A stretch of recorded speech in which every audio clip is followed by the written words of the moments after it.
لا تحزن د اندېښنو په ګردابونو کې د هیلو او خوښیو څرک د عربي نړۍ د پیژندل شوي لیکوال ډاکټر عایض القرني د شاهکار اثر لا تحزن پښتو ژباړه چې استاد فرید احمد هلال کړې ده د حکمت اریان درته وړاندې کوو. تقدیر د ایمان غوښتنه پر دې عقیده لرل دي چې ټولې ښې او بدې پیښې مخکې له مخکې په تقدیر کې لیکل شوي او الله تعالی پرې خبر دی. په حدیث شریف کې راځي چې د مؤمن هر کار د حیرانتیا وړ دی، ځکه ښه وي که بد خو د ده لپاره سودمن وي. په دې معنا که له ستونزو سره مخ شي مؤمن پرې صبر کوي، په دې کې هم د مؤمن ګټه ده، او که لورینې پرې وشي نو شکر پرې کاږي، او دا خو لا پسې د مؤمن لپاره ګټوره خبره ده. الله تعالی فرمایي ژباړه: هیڅ مصیبت داسې نشته چې په ځمکه کې یا ستاسې پر خپل نفس نازلیږي او موږ هغه له پیدا کولو نه مخکې په یو کتاب کې نه وي لیکلی. دغسې کول د الله تعالی لپاره ډیر اسانه کار دی.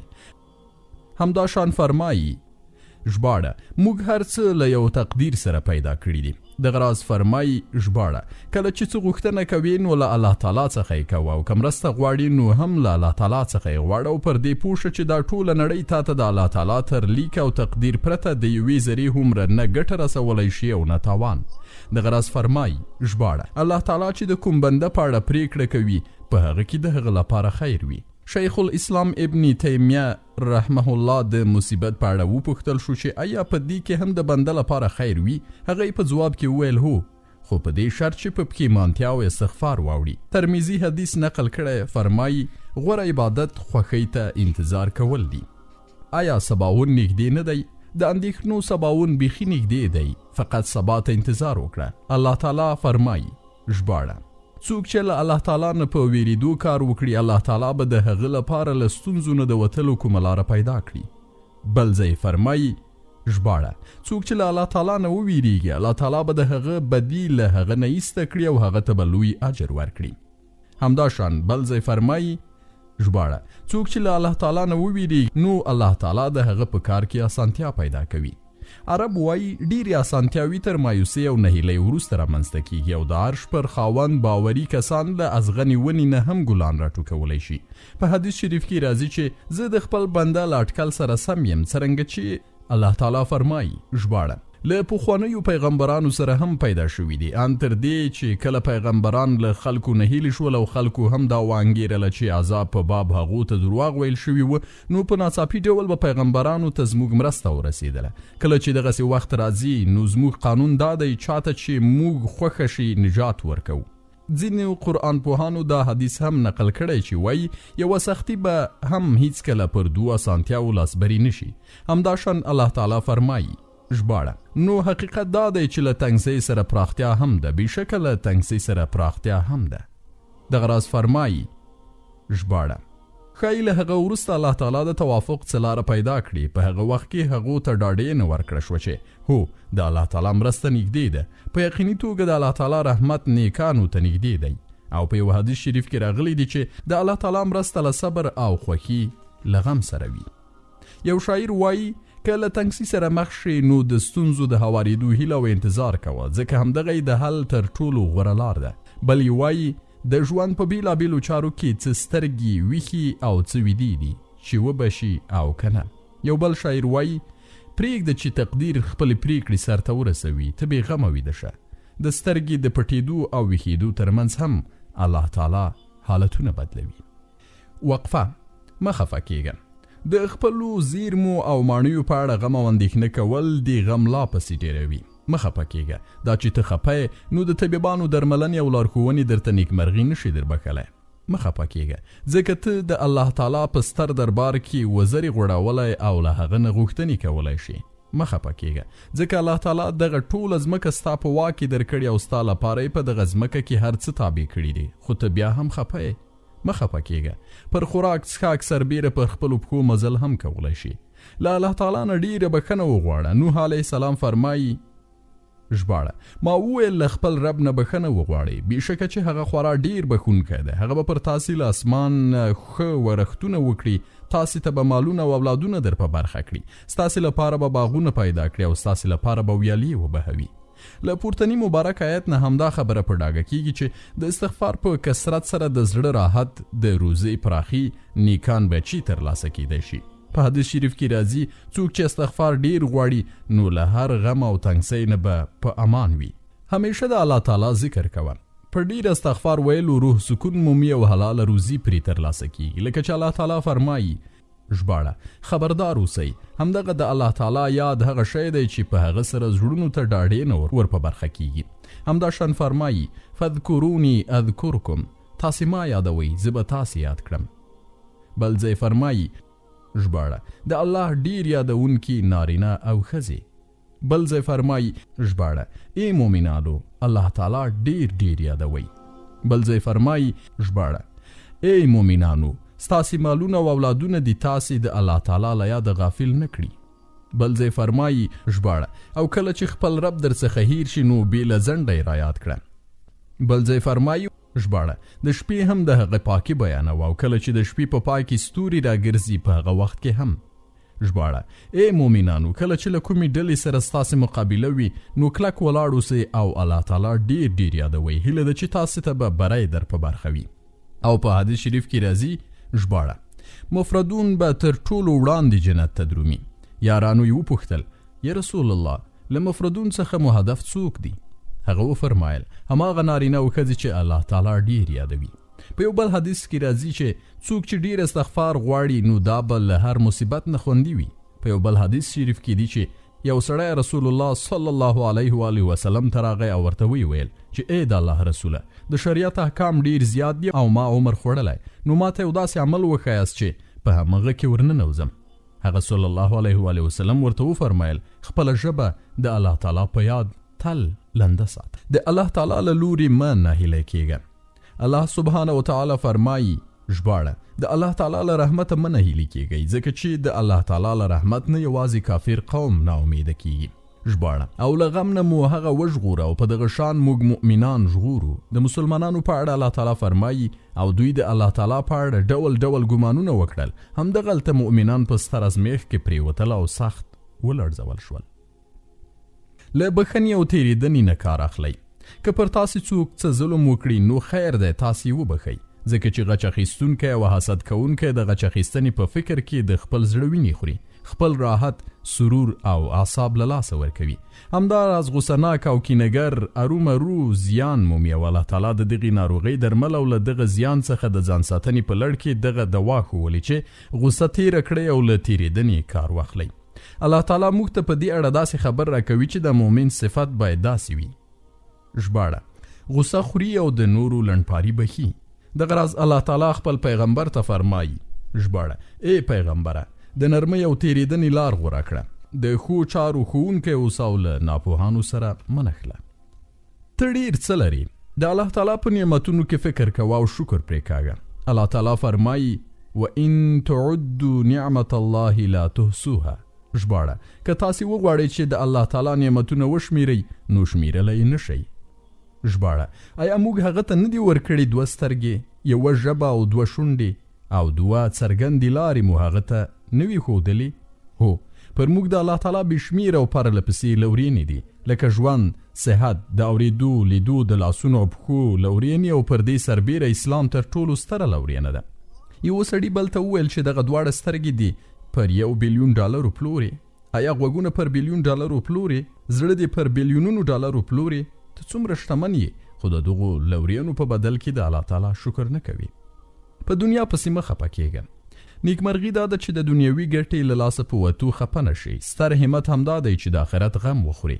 په سلفو کې یو تن خپل ورور ته داسې وصیت کړی و چې دغه ټول غمونه راټول کړه او یو غم ورڅخه جوړ کړه چې هغه له الله تعالی سره د مخامخ کېدو غم دی. ژباړه هغه ورځ به وي چې تاسې وړاندې کړی شئ ستاسې هیڅ راز به هم پټ پرې نه ښودل شي. په رښتیا هم د دې نړۍ ټول غمونه د آخرت د غم په پرتله هیڅ نه دي. الله تعالی د خپلو دښمنانو منافقانو په اړه داسې فرمایي.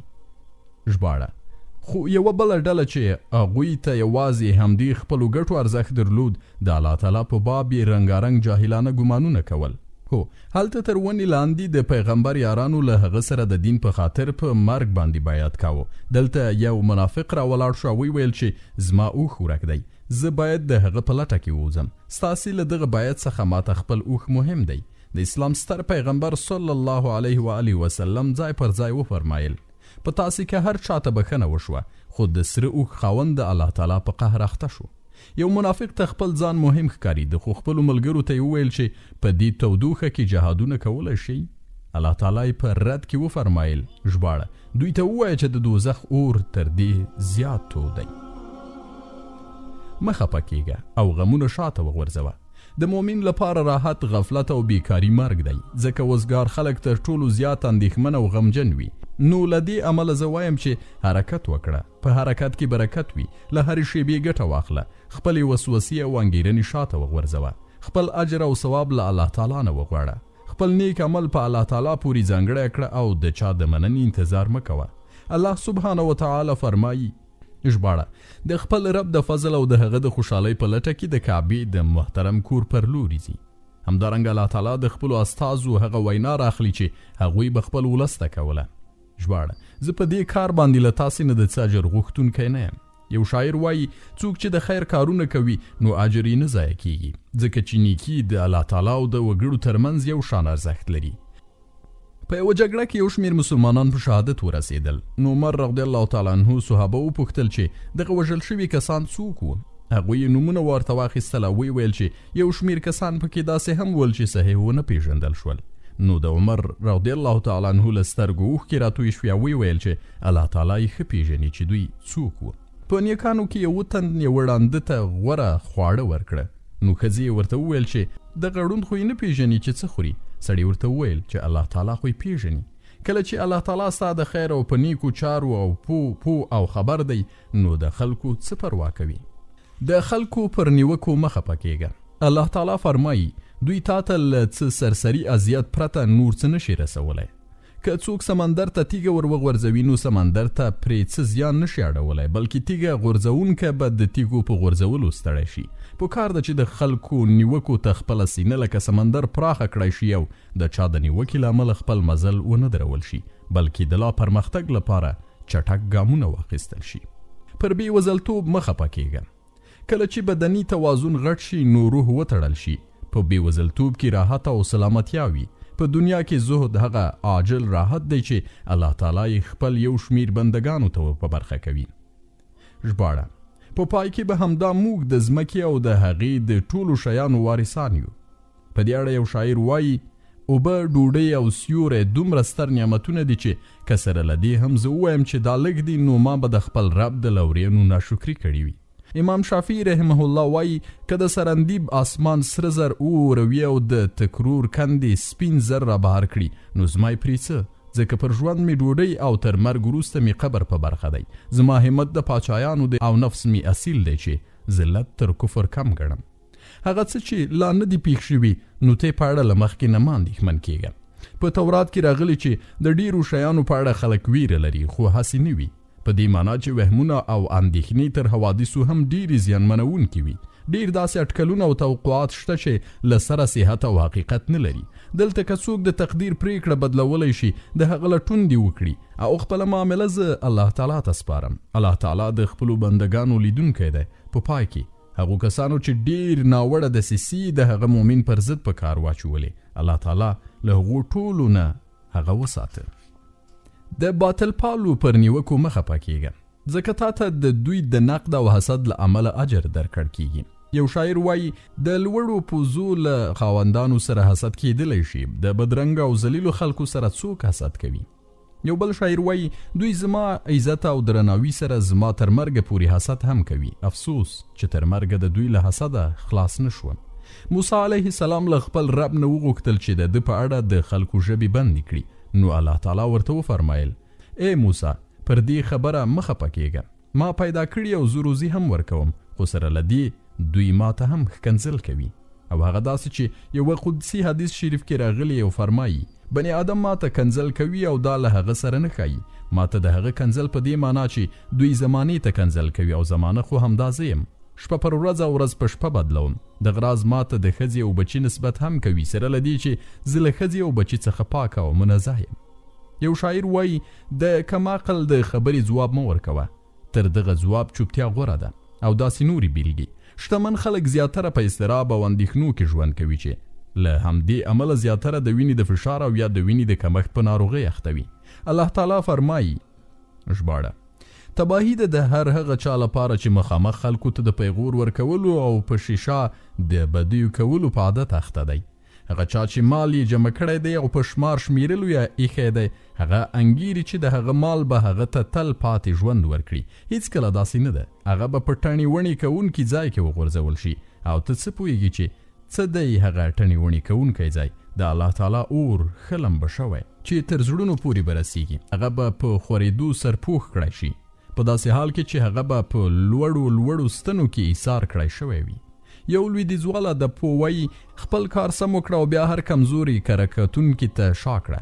له تجربو نه په ډاګه ده چې د هرې جارحانه خبرې ځواب مه وایه، ځکه چې صبر او حلم عزت دی. چوپتیا د دښمنانو پر سر د قهر څپېړه ده. بخښنه او تېرېدنه ثواب او شرافت دی. یو حکیم وایي هغه کور چې د وربشو د وچې ډوډۍ سره پکې ډاډ او اطمینان وجود ولري، تر هغه کور ډیر غوره دی چې له خوندورو خوراکونو ډک خو له اطمینانه تش وي. وقفه: مه خفه کېږه. یوه ورځ به در پیښه ناروغي ښه شي، ګناه به دې وبښل شي، قرضونه به درنه لرې شي، بندیان به په کور شي او نیستمن به شتمن شي. مه خفه کېږه. تورې وریځې له منځه ځي او تورې شپې سبا کېږي. توپانونه تم کېږي. همداسې به ستا د ژوند ترخې شېبې هم په خوښۍ او سوکالۍ واوړي. مه خفه کېږه. د لمر تاو په یخ سیوري وژل کېږي. تږی او جل وهلی په یخو اوبو خړوبېږي. وږی په ډوډۍ مړېږي. بې خوبه په خوب او ناروغي په روغتیا له منځه ځي. ته لږ صبر وکړه، الله تعالی به خیر کړي. مه خفه کېږه. یوازې ته نه یې، بلکې د نړۍ ټول طبیبان، حکیمان، عالمان، ادیبان او شاعران د الله تعالی د تقدیر په وړاندې سرکوزي او بېوسه دي. علي بن جبله وایي ژباړه: که له مرګوني غم سره لاس او ګریوان هم شي، نو بیا هم مه نهیلی کېږه. د الله تعالی پر پرېکړه خوښ اوسه. که د الله تعالی ودروي نو ودرېږه، او که د کېنوي نو کېنه. پر بېوزلۍ صبر وکړه او پر بډایانه شکر وباسه، ځکه چې همدا د دې عقیدې له الزامونو څخه ګڼل کېږي چې ژباړه: د الله تعالی پر ربوبیت، د اسلام پر دین او د محمد رسول الله صلی الله علیه و آله وسلم پر پیغمبرۍ خوښ یم. یو شاعر وایي د ځان لپاره یوازې د تدبیر په لټه کې مه اوسه، ځکه یوازې پر تدبیر تکیه کوونکي هلاک شوي دي. دا چې که موږ ستا په هکله پرېکړه وکړه، نو له موږ څخه خوښ او راضي اوسه، ځکه چې موږ ستا په نسبت د پرېکړې له پلوه غوره یو. د خلکو د واک چلونو پر څارنه مه خفه کېږه، ځکه چې دوی ستا په اړه هیڅ هم په واک نه لري. یو شاعر وایي څوک چې د خلکو د واک چلونو څارنه کوي، نو له غمه به یې ومري. بشار وایي ابن تیمیه رحمه الله چې کله زندان ته واچول شو، نو داسې وویل چې زما دښمنانو زما په اړه څه وکړل؟ زما جنت او زما باغونه خو زما په سینه کې دي. زما وژنه شهادت دی. له خپلې سیمې نه شړل کېدل زما لپاره سیاحت دی او زنداني کول خلوت دی. څوک چې الله تعالی له لاسه ورکړي، نو هر څه یې له لاسه ورکړه. د اسلام ستر پیغمبر صلی الله علیه و آله وسلم فرمایي ژباړه: زه چې سبحان الله والحمد لله ولا اله الا الله والله اکبر ووایم، نو دا زما لپاره تر هغه څه ډیر غوره دي چې لمر پرې راخیږي. له سلفونو یو تن د شتمنو په اړه وایي چې دوی هم خوراک څښاک کوي او موږ یې هم کوو. دوی هم کتل کوي او موږ یې هم کوو. له موږ سره حساب نه کیږي او دوی سره به دروند حساب کیږي. یو شاعر وایي د قبر لومړنۍ شپه به درنه د خورنق قصرونه او د کسرا خزانې هیرې کړي. الله تعالی فرمایي ژباړه: او الله تعالی به ووایي دا دی اوس تاسې هماغسې یک تنها زموږ په وړاندې حاضر شوئ، لکه څنګه چې موږ په لومړي ځل تاسې یوازې پیدا کړي وئ. مؤمنان وایي ژباړه: الله تعالی خپل رسول ته رښتیا ویلي دي. منافقان وایي ژباړه: له موږ سره الله تعالی او د هغه رسول صلی الله علیه وسلم په دوکه ژمنه کړې.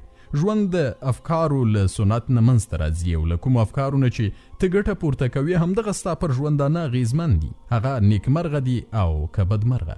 یو شاعر وایي چې یو کار پیښ شوی نه وي، نو مخکې له مخکې اندېښنه مه کوه، خو که رامنځته شي نو بیا ورته سا مه خفه کوه. له خلکو سره ښېګړه کوه. له خلکو سره ښېګړه کول د نیکمرغۍ د ترلاسي تر ټولو پراخه لار ده. په یوه قدسي حدیث کې دي چې الله تعالی به د قیامت په ورځ د حساب کتاب په ترڅ کې خپل بنده ته داسې ووایي: ای انسانه، زه وږی وم او تا ډوډۍ رانه کړه. دغه بنده به ووایي چې ای ربه، څنګه تا ته ډوډۍ درکړم او ته رب العالمین ذات یې؟ الله تعالی به ورته ووایي چې آیا ستا تر څنګ زما پلانکی بنده وږی نه و؟ که هغه دې موړ کړی وای، نو نن به دې ګټه له ما څخه ترلاسه کړې وای. همداشان پیغمبر صلی الله علیه و آله وسلم فرمایي له چا سره چې لږ څه اضافي توښه وي نو هغه ته دې ورکړي، چې له سره توښه نه لري له چا سره چې اضافه سورلي وي نو بې سورلی کس ته دې ورکړي. حاتم طایی د میلمه موندلو په اړه خپل غلام ته سپارښتنه کوي، ژر شه یخه شپه ده اور بل کړه او که کوم میلمه دې مونده کړ نو له مریتوبه به آزاد شي. خپلې ښځې ته وایي چې خواړه پاخه کړي نو د یوه ښه سړي انتظار کوه، ځکه چې ماته یوازې ډوډۍ خوند نه راکوي. د عبدالله بن المبارک رحمه الله یو یهودي ګاونډي و. ابن مبارک به له خپلو بچیو نه مخکې د هغه پر خوراک څښاک او جامې پیل کاوه. خلکو له یهودي نه وغوښتل چې دا کور دې پر موږ وپلوره. هغه وویل چې د دې کور بیه 2000 دیناره ده، چې 1000 دیناره د کور او 1000 دیناره یې د ابن مبارک د ګاونډیتوب قیمت دی. ابن مبارک د یهودي له دغه دریځ څخه خبر شو، نو الله تعالی نه یې د دغه یهودي د مسلمانېدو سوال وکړ او الله تعالی هغه ته د ایمان راوړو توفیق ورکړ. د غرض ابن مبارک له یو کاروان سره حج ته روان و. پر لاره یې یوه ښځه ولیده چې له ډیرانه یې مړ کارغه راپورته کړ. ابن مبارک غلام ورولېږه چې په اړه یې معلومات ترلاسه کړي. ښځې ورته وویل چې موږ له 3 ورځو راهیسې خوراک څښاک په سترګو هم نه دی لیدلی. د دې خبرې په اورېدو د ابن مبارک سترګې راډکې شوې او امر یې وکړ چې د کاروان ټول خوراکي او څښاکي توکي پر دغه کلي وویشئ او خپله بیرته راستون شو. په دغه کال یې حج ونه کړ. یوه شپه په خوب کې ورته چا وویل حج مبرور و سعی مشکور و ذنب مغفور. الله تعالی فرمایي ژباړه او پر خپل ځان باندې نورو ته ترجیح ورکوي که څه هم په خپله اړ وي. یو شاعر وایي که څه هم زه له خپل ملګري نه لرې یم خو له هغه سره د مرستې لپاره د هغه غږ اورم او ارومرو ورسره مرسته کوم. په دې اړه یو بل شاعر وایي خیر تل پاتې وي که څه هم وخت پرې واوړي او شر ډیر ناوړه توښه ده. د یوې ناوړه خبرې په اورېدو مه خفه کېږه. یو شاعر وایي د فضایلو پر راټولولو ټینګار وکړه او د حسدګرو پر ملامتولو یې مه خفه کېږه. پر دې پوه شه چې یوازې په ژوندانه کې د الله تعالی عبادت کیدلی شي او تر مرګ وروسته حسد هم له منځه ځي. له معاصرو علماو نه د یوه تن وینا ده څوک چې له نقد سره حساسیت څرګندوي هغوی باید د مقادیرو پر یخو اوبو خپل مازغه ساړه کړي چې په دې توګه به له ظالمانه نقد نه خلاصی ومومي. عرب وایي الله تعالی د حسدګر په اړه څومره ښه عدالت کړی چې تر هر څه له مخه حسدګر له منځه وړي.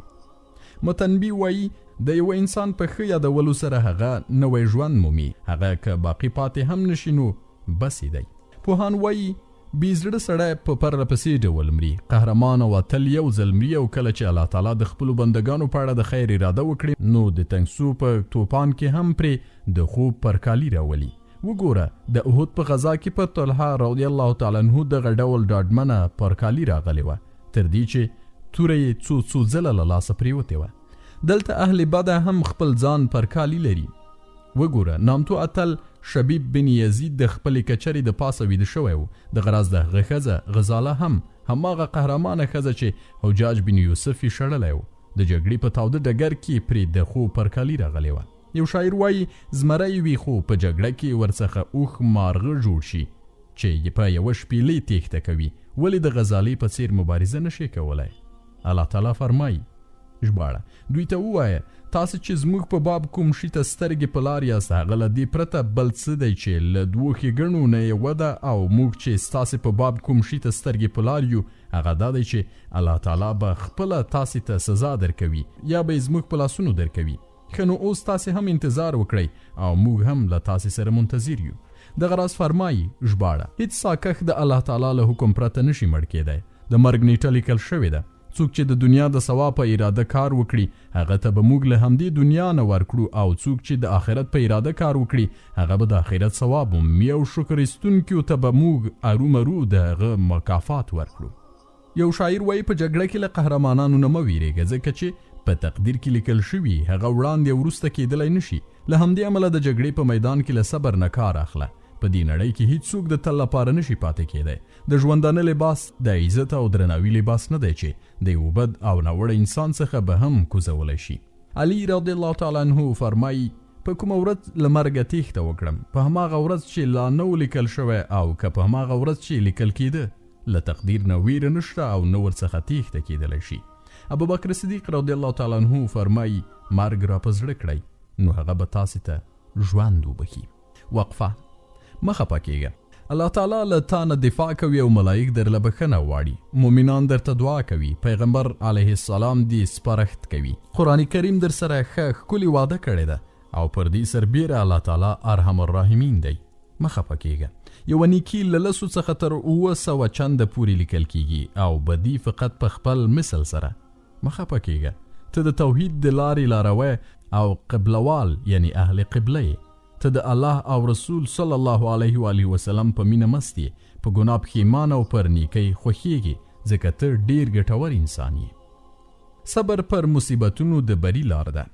مه خفه کیږه او له صبر څخه کار اخله ځکه چې صبر د خلاصون او نیکمرغۍ لار ده، خو صبر باید د الله تعالی په لار کې او د هغه لپاره وي. صبر باید صبر جمیل یعنی ښکلی صبر وي او د مصیبت پر مهال اهل سنت له 3 ډولو وسلو څخه کار اخلي: صبر، دعا، د ښه ساعت تمه. لکه یو شاعر وایي، هغوی پر موږ د مرګ جام وڅښه خو موږ پر مرګ هم ښه صبر کوونکي یو. همدا شان په یو صحیح حدیث کې دی چې ژباړه پر اذیت باندې له الله تعالی نه ډیر صبر کوونکی نشته، ځکه تاسې به اورېدلي او لیدلي وي چې خلک د الله تعالی په اړه نعوذ بالله وایي چې هغه ښځه او بچي لري، سره له دې چې الله تعالی له دغو شیانو پاک دی چې خلک یې ورپورې وایي هغه الله تعالی احد او واحد ذات دی او هغه همدوی ته روغتیا او روزي ورکوي. همدا شان په یو بل حدیث کې دی چې نبی کریم صلی الله علیه و آله وسلم فرمایي ژباړه الله تعالی دې پر موسی علیه السلام ولوريږي ځکه هغه ډېرې ستونزې وزغملې او صبر یې پرې وکړ. همدا شان فرمایي ژباړه څوک چې له صبر نه کار اخلي الله تعالی له داسې کس نه صبرناک جوړوي. همداراز الله تعالی خپل وروستي استازي ته د صبر په اړه فرمایي ژباړه ای محمد صلی الله علیه و آله وسلم په حوصله کار کوه او ستا دغه زغم د الله تعالی په توفیق سره دی. د دوی پر حرکتونو مه ځورېږه او مه د دوی په دسیسو زړه تنګی کیږه. ژباړه نو صبر به وکړم او په ښه شان به یې وکړم. کومه خبره چې تاسې غوټه کوئ پر هغې له الله تعالی نه مرسته غوښتل کیدی شي. ژباړه نو ای پیغمبره صبر وکړه، غوره صبر. سلام علیکم بما صبرتم. ژباړه او هغو ته به ووایي چې پر تاسې سلامتیا ده څنګه چې تاسې په دنیا کې له صبر څخه کار واخیست. واصبر علی ما اصابک. ژباړه او هر مصیبت چې در باندې راشي ور باندې صبر وکړه. صبروا وصابروا ورابطوا. ژباړه له زغم نه کار واخلئ، د باطل پرستانو په مقابل کې میړانه وښیئ، د حق د خدمت لپاره ملا ټینګه وتړئ. عمر رضی الله تعالی عنه فرمایي موږ یوازې په صبر سره ښه ژوند ترلاسه کړ. دې ته مه ګوره چې خلک له تا سره څه کوي، بلکې دې ته ځیر شه چې ته له الله تعالی سره څه کوي. امام احمد رحمه الله په کتاب زهد کې یو قدسی حدیث نقل کړی چې الله تعالی فرمایي پر تا تعجب دی ای د آدم بچیه، پیدا کړی ما یې او عبادت د نورو کوي، روزي زه درکوم او شکر د نورو کوي. د عیسی علیه السلام په سیرت کې راځي چې د 10 ناروغانو درملنه یې کړې وه او بې شمېره ړانده د الله تعالی په اذن بینا کړي ول او هغوی بیرته د دوی دښمني ته مټې راوړ وهلې. د رزق پر تنګسیا مه خفه کیږه ځکه هماغه احد ذات خپل ټول مخلوق ته د روزۍ رسولو دنده پر خپله غاړه اخیستې او فرمایي وفي السماء رزقکم وما توعدون. ژباړه په همدې اسمان کې د ستاسې روزي هم او هغه شی هم چې له تاسې سره د هغه وعده کیږي. دا چې د روزۍ ویشنه د الله په لاس کې ده نو بیا انسان ولې انسان ته چاپلوسي او غوړمالي کوي او د روزۍ په پلټلو کې تنبلي کوي؟ الله تعالی فرمایي ژباړه په ځمکه کې هیڅ داسې کوم خوځنده ساکښ نشته چې د هغه روزي د الله تعالی پر غاړه نه وي. دغه راز فرمایي ژباړه الله تعالی چې د هر رحمت دروازه د خلکو لپاره پرانیزي څوک د هغې بندونکی نشته او کومه چې هغه وتړي له الله تعالی نه وروسته بیا کوم بل څوک د هغې پرانیستونکی نشته. هغه ځواکمن او د حکمت خاوند دی. ځینې عوامل مصیبتونه سپکوي.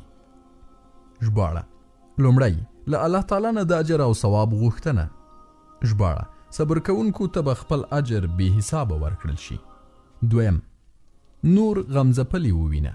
یو شاعر وایي که زما په خوا کې ډېرې ژړاګانې نه وای نو ما به له غمه خپل ځان وژلی و. خپل ښي او کیڼ لور ته وګوره، تر تا پرته څومره خلک په غمونو کې ښکیل دي.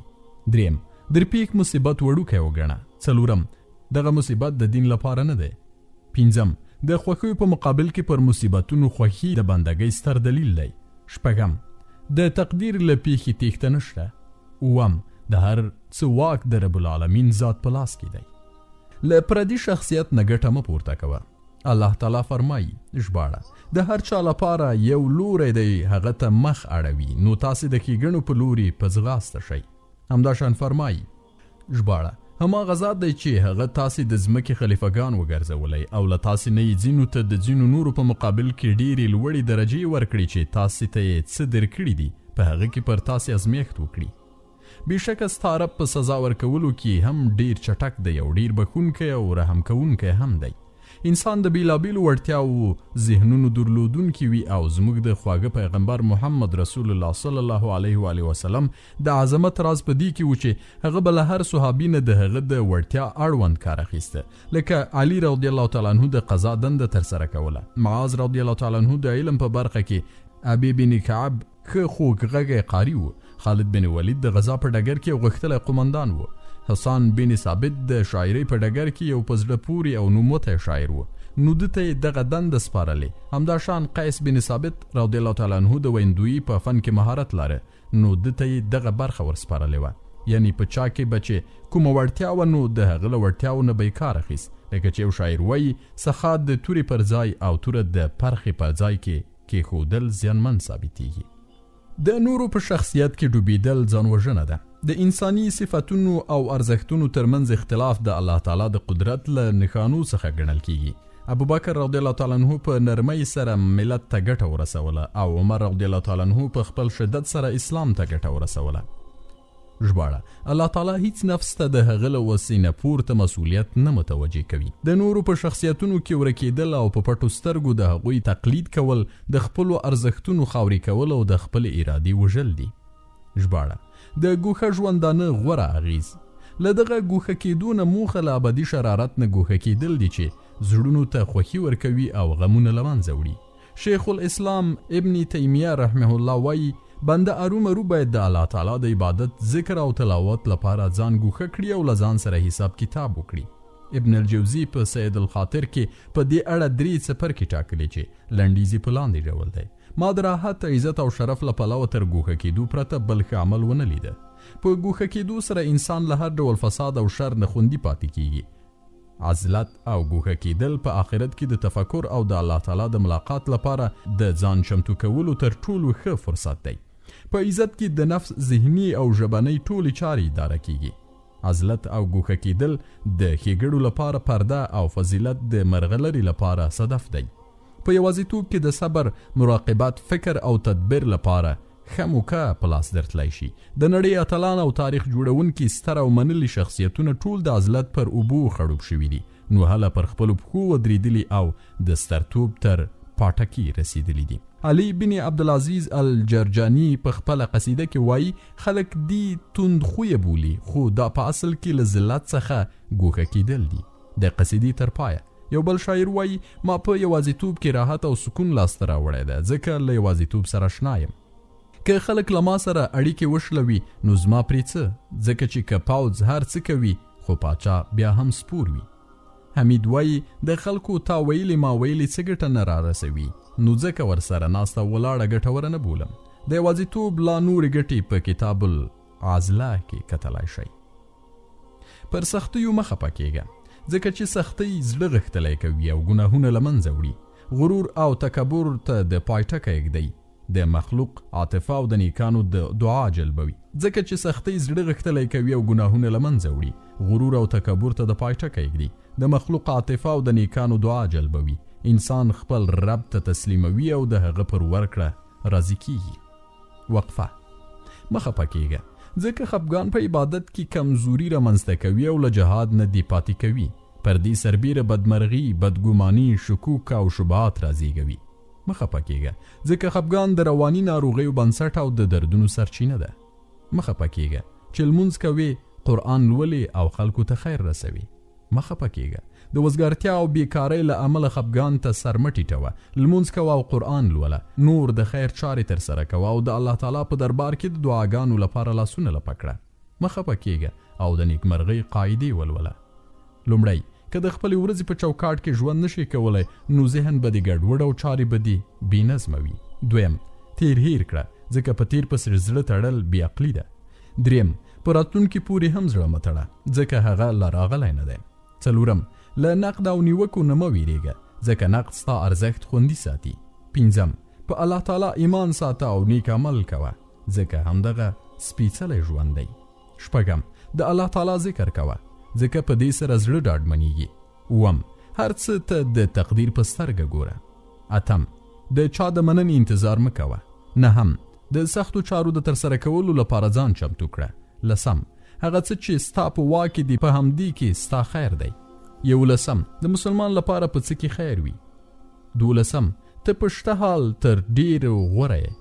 دیارلسم، په نعمتونو فکر وکړه او شکر پرې وباسه. څوارلسم، ساعت په ساعت خوښي محسوسوه. پنځلسم، په مصیبتونو کې دعاګانې ښې قبلیږي. شپاړسم، مصیبتونه د سترګو مرهم او د زړه غښتلتیا ده. ولسم، له تنګسي سره اسانتیا ملوي. اتلسم، د ځان په اړه ناوړه پرېکړه مه کوه. نولسم، ستا رب د پراخه مغفرت خاوند دی. شلم، له غصې نه ډډه وکړه. یویشتم، ژوند ډوډۍ، اوبه او سیوری دی نو فکر مه کوه. دوهویشتم، ستاسې روزي له اسمانه ده. درویشتم، اسمان چې څومره غوریږي هغومره نه وریږي.